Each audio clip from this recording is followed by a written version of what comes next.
In this video, we are going to combine the famous full English breakfast with a Vietnamese banh mi. We are back once again for another episode of Will It Banh Mi, the show where we take classic global dishes and we try to figure out, can we banh mi it? So for me, a banh mi has to include a Vietnamese style baguette, which is super light, super airy, and we have to retain that texture. That's a hard part. The two biggest challenges we have today are the heat and the moisture. The second they touch that bread, it's gonna turn completely mushy, and we cannot let that happen. What we have to put inside of this banh mi, probably the number one most important thing that a Brit is gonna say is the beans. This is my first time ever having the famous British beans. I'm excited to try it, but I'm also very concerned about the moisture content of it and making the banh mi soggy in a rich tomato sauce. Now, I expected that to be like ketchup. This is the pinnacle of British cuisine, right? I wanna get a little taste so I can understand the flavor, because I'm assuming these are really sweet, but maybe they're not. Liam, do you wanna try with me? Is that a no? Yeah, it's a no. It's a no? Okay. Less sweet than I thought. I honestly expected it to be more seasoned. Is it bad? No, it's not bad. It's just not great. It's okay. The seasoning is a problem. We need to adjust that later, but we still have a lot of components left to build everything in this English breakfast. And the other component to me for a true banh mi is it has to be a balanced sandwich. There has to be contrast. So that's not always as easy as it sounds. One of the most important elements of the English breakfast is that grilled tomato, because we need that bright acidity for the dish. The tomatoes in a full English are always cooked, either grilled or fried. Last stream we made a lot of pork fat. This stream we're gonna use it. Beautiful pork fat, beautiful pork fat.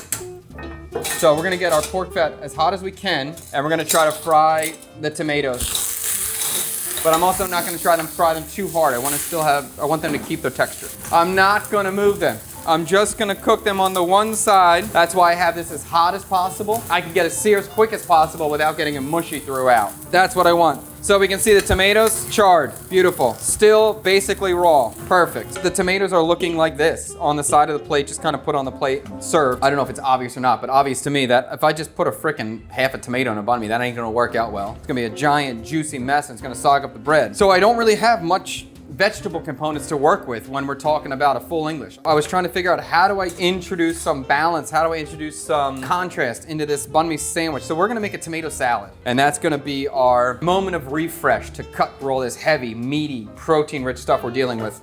I got an onion, and even this I think is a little bit of cheating, because there's definitely not well, I haven't seen onion on a full English yet, but I need something. We're gonna salt them now. Rice vinegar, and I really want this to be quite acidic. I'm gonna season this tomatoes and onion aggressively. Heavy salt, heavy vinegar, heavy sugar, the whole way. And then we'll get this up to what I think is an appropriately seasoned level, so we know at least this is gonna be, carry a lot of flavor. I'm gonna throw in a little bit of green onion just to kind of give it some color. I know I'm adding a lot of vegetable, but I like it. Throw it in.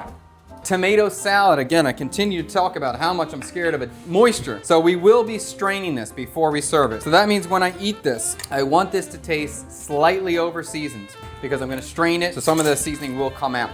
More salt. Touch of fish sauce too. Hopefully if you guys watch me a lot, you start to learn, like, taste everything. Taste it again, season it again. Don't be afraid to season it again. When I worked at Alenia, I would season something for 15 minutes. Taste it, I would think it's good. I would bring it to my chef would tell me, more seasoning. So it takes a while to develop your instincts and to understand your tongue and how seasoning works and how sugar works and all of it, how it works together. There we go. And you see now, even at this point when I'm seasoning again, this is fine tuning. Like, I'm 3 drops of vinegar, a few grains of salt, and that's what makes the difference between good food and great food, proper seasoning. And here we go, a deconstructed tomato pickled salad for the banh mi.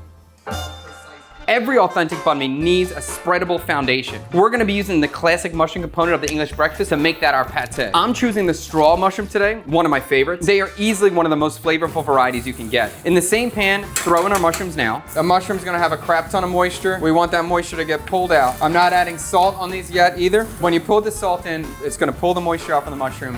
The mushrooms are gonna then steam. My main thing to tell you about cooking mushrooms is the way I'm doing this right here. Super hot pan, hot oil. Don't move them. They don't burn. It's so hard to burn a mushroom. If you're getting nervous or burning, you can stir it and check, but then leave it alone again. So the way I'm doing this right now, and then we'll add seasonings, butter, thyme, rosemary, whatever you're doing. I got an onion and I have some garlic. And the garlic, just a rough chop. As soon as I add the onion and garlic, you can pretty much assume that the caramelization is done, because then the moisture is gonna come out. And you can see these things have been cooking at high temperature. They're getting nice. They look really caramelized and beautiful, but they're definitely not burnt. So I'm adding butter inside. I wanna get the flavor of the butter. I wanna get a little bit of that milk solids to start toasting in here. All right, I'm gonna add all my garlic, red onion rather, inside. And at this point now, I'm no longer afraid of moving the pan. I'm okay, the moisture's coming out. I'm adding salt. I don't think it's crucial or necessary. Maybe some people wouldn't consider it a full English unless we had a blood pudding. So this is the pork blood that's been cooked, and we're gonna crumble some of this into our mushrooms and cook it again. Smells good, looks good. Really, I just have all this fond at the bottom of the pan, and I'm just gonna add some water to lift that fond up. It's just a lot of flavor though, I don't wanna lose it, and then we're gonna keep cooking that water out again. All right, I'm gonna turn this heat off on the mushroom and blood. I think these mushrooms look pretty darn good. Nice and dark caramelized. You can see they're glistening with that pork fat and butter on them. Because it's gonna be a spread, because it's gonna be our pate-y element, fatty is okay. So we're gonna put this to the side and let this cool down. After about 15 minutes for the mushrooms to completely cool down, it's time to blend them. Hopefully this spread mixture will create a moisture barrier to work on keeping that crust nice and crispy. It's gonna act as a pate. You could call it a mushroom pate, but I mean, I wanna get this as smooth as possible. Okay, it will work out. It's really good. With the flavor of the blood, it almost has a little bit of a liver sort of flavor, so this really does kind of have a pate sort of texture. Let me do a little salt in here, a tiny bit. This is good. MSG's in there, white pepper.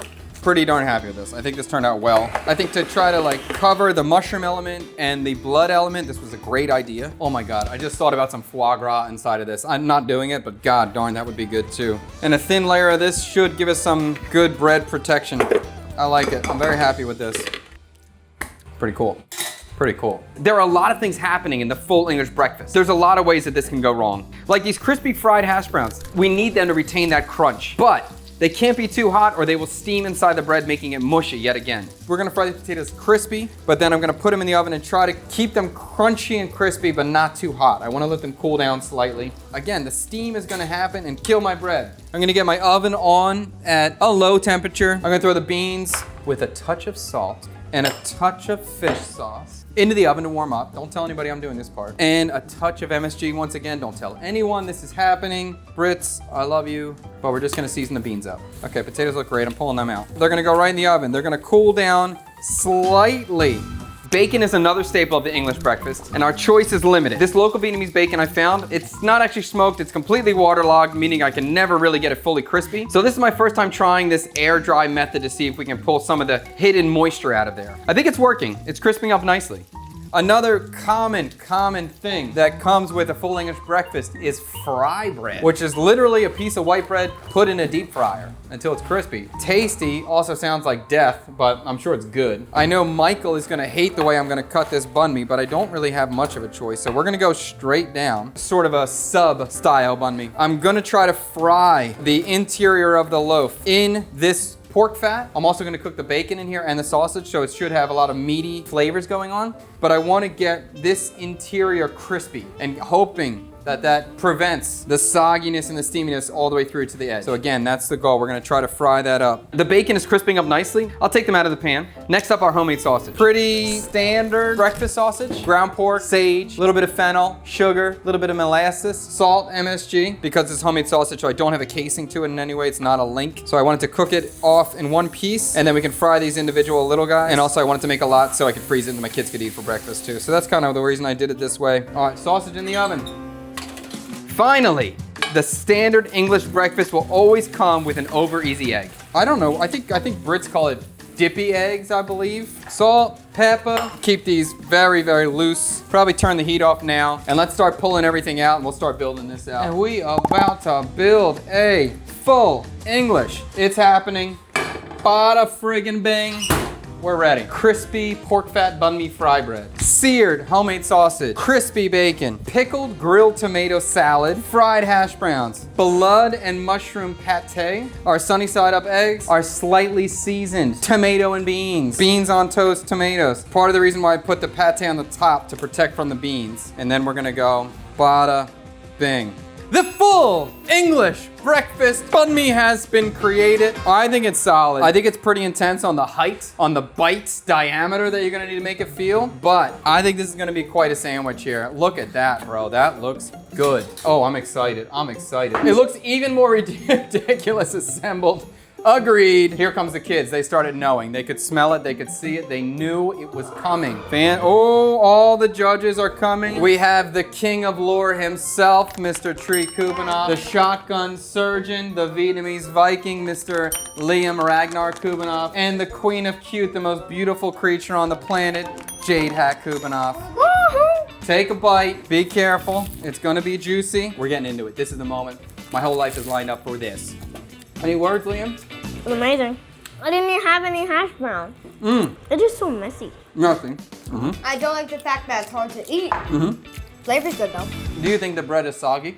Not at all. Not at all. If I let it sit here for 5 more minutes, it probably would be. I'm gonna try with more of the mushroom pate. There's mushroom in here? I didn't even taste the bacon. There's a lot going on. That's why it's hard to pull everything out. It is true. There's a lot of layers. JD, what are you thinking?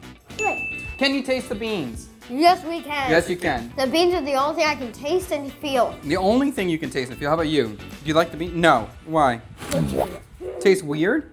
Why does it taste weird? Well, you guys have crushed my board at this point. That's amazing. All right, let's get a number here. Hold on, Jade with an 18. Hooray! 9.5. You think this is great?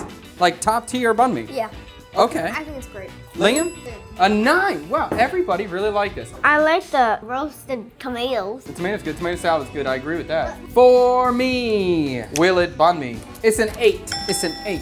The texture of the bread is great. I love the mushroom pate. Tomato salad. I think I crushed it there again. I think it was another great idea to incorporate the traditional ingredients of a full English. Some things kind of get lost in there. It's hard to pick out everything exactly. Things that would make this better to me would be to puree the beans, load it with the bean puree on one side, load the other side with the mushroom blood pate. Really a lot on both sides. And I think for me, I still would like to have a little bit more acidity or a little bit more pickle, but it's good. I think this was a particularly challenging one to try for the construction of the sandwich.